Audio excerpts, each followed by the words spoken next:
What's up guys, zzirGrizz here, going over the new RaptorFire mod chip inside this controller. Now, I took a picture of this and posted it on Twitter, and people were asking me a bunch of questions about it. I told you guys I was going to be doing a game review on it, so I'm really excited about it, man. This is like the first time I've ever been able to do like a any kind of review over a controller or anything like that, and I had a lot of fun with this. Before I get started into it though, I know a lot of people are going to be straight hating on this, being like, oh, I can't believe you condone modding and blah blah blah. I'm not really interested in modding in a sense of like, you know, rapid fire weapons like the FAL and stuff like that. I don't too much care for those. When I talk about things that I like about modded controllers, I'm talking about like illuminating thumbsticks, which I'm going to show you some of that. You know, the fact that you can mod certain things inside the controller, like, you know, Rapid Mods had my thumbstick swapped because I play Southpaw, so it made it really nice for me to be able to play games that I would never been able to play before. So there's other kinds of modding just besides the rapid fire, and that's, you know, like some trash intensifier chip right there. The intensifier chip was strictly, you know, rapid fire, and that's not what all this is about. So I'm going to take this off because I want to show you guys what's inside this controller. What makes her tick is this right here. This is the RaptorFire mod chip, and this chip here has the illuminating thumbstick option. Again, just an option, you can get them with or without.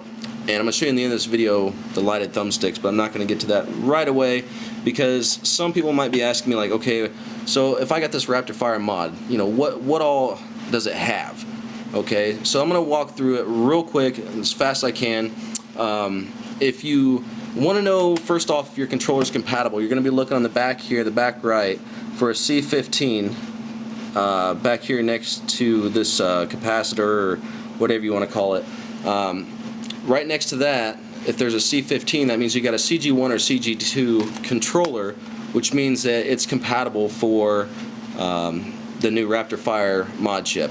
And what this chip does, instead of like the old school, like having, you know, like 7-8 different mods where you had to push like a shitload of different buttons, now all your mods are internal, and you have one button, whether it's here or your D-pad, depending on what kind of option you get.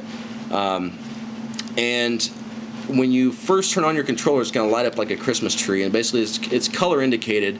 Going to ask you if you want like the jitter, the drop shot, and you're going to hit like A for yes, B for no. It sounds a little complicated, but it's very important when you first turn on your controller and start doing this that you guys, you know, make sure that you watch the instructional video on RaptorFire.com, and it'll tell you guys like, you know, the steps you need to go to make sure you get what mods you want, because once you go and select the last mod, A for yes, B for no, then that's it. Like, if you change your mind and say, oh, you know, I changed my mind, I wanted the jitter, then, you know, it's too late.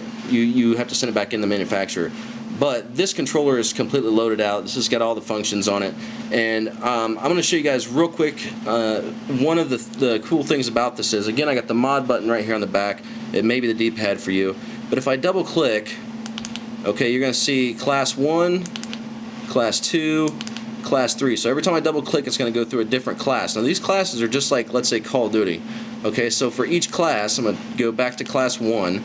There's a subclass, so I click it once, okay, and let's say that I have, oh, I'm going to switch it back to like a drop shot or something. I know this may confuse you for a second, but I'm just going to do it. Let's say you want the Hold Your Breath mod, which is basically where you hold your left trigger in any of the Call of Duties. If you hold it all the way down, your player will automatically hold his breath. Again, to me that's not cheating, that's just eliminating, it's making it convenient so you don't have to push down on this button. It's all done in one button instead of two. Big deal.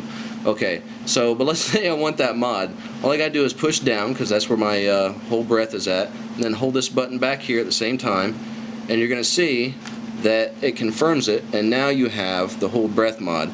Okay, now I click it one more, I go into like submenu 2, and let's say I have a secondary, I want to, I have an M16, so I want jitter on. Jitter's done with Y, you hold Y, hold your mod button, it goes in, saves it, bam, and you're good to go. So no matter what you do, again, you have 3 classes, and if you take your batteries out or whatever, it's all saved, so you don't have to worry about it, nothing like that. But this mod's like really useful, man. I mean, you got so many different options. It's all your options all in one. And when you're talking about like mass distribution, if you're a smaller modding company or something like that, you know, the old one took like 40 minutes to install, whereas this one only takes 5.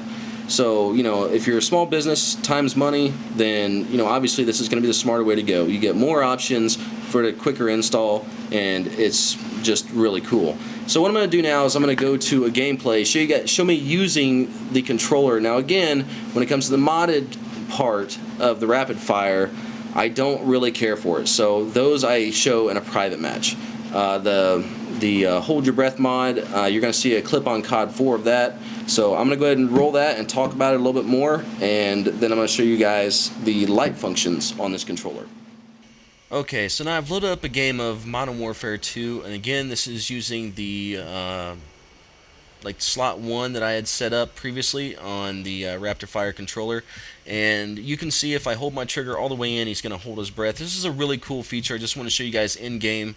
This is on Modern Warfare 2, but it does work in all the other Call of Duties. It will work in Modern Warfare 3, and again, if you can tell that like the player runs out of breath, so it's not like it's cheating in any way.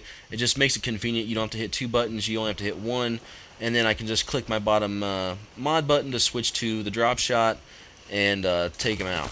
So if you were to use that in an actual game, it would look a little something like this. Again, you're going to notice that I'm only fully squeezing the trigger down when I want to get long range, more accurate shots. Other than that, when I quickscope, normally I don't, you know, hold my breath. It's just in and out really quick. So again, the convenient factor is there, and you can get some nice stuff. Here's the hammer burst on Gears of War 3. Again, I'm not big on the RaptorFire, so I'm doing this in a private match, so don't even hate. But it is a function, and it's a, you know, some people, you know, consumers might find this, you know, really enjoyable. So I definitely want to include that. It's an awesome feature. When it comes to that RaptorFire, you can increase and decrease the speed. It's awesome. Okay, so the last thing I'm going to show you guys is the light functions on the controller, and this thing is pretty cool. Again, this is the optional thing I was telling you guys about at the very beginning of the video, and I have another button back here. I have 2 buttons, one for my mod, one for my lights. So if I hit my lights once, okay, right now my thumbsticks are just red.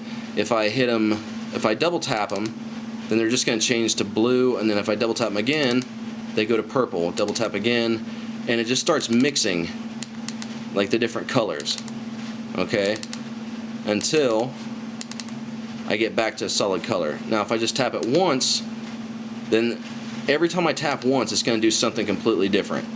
So I mean, the combinations here are just insane of how many different combinations. There's actually 265 color options just in the thumbsticks, so really neat. Again, this is just an option you guys, if you want to put on, you can.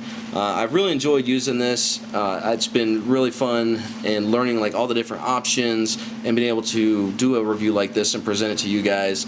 And hopefully not everybody hates me, because like I said, I don't condone like the fully auto sense of modding. I like the modding that makes things convenient, that's still things that are still in the game. You know what I mean? It's if it's convenient, or if it helps a player where, you know, they're disabled in any way, whether it be physically or, you know, just the controller settings aren't there for them, and this, you know, a mod can help them actually enjoy it and play a game, then I'm all for it. So anyway, this has been my review of the new RaptorFire mod, and you guys should check it out, and I will catch you later. Deuces.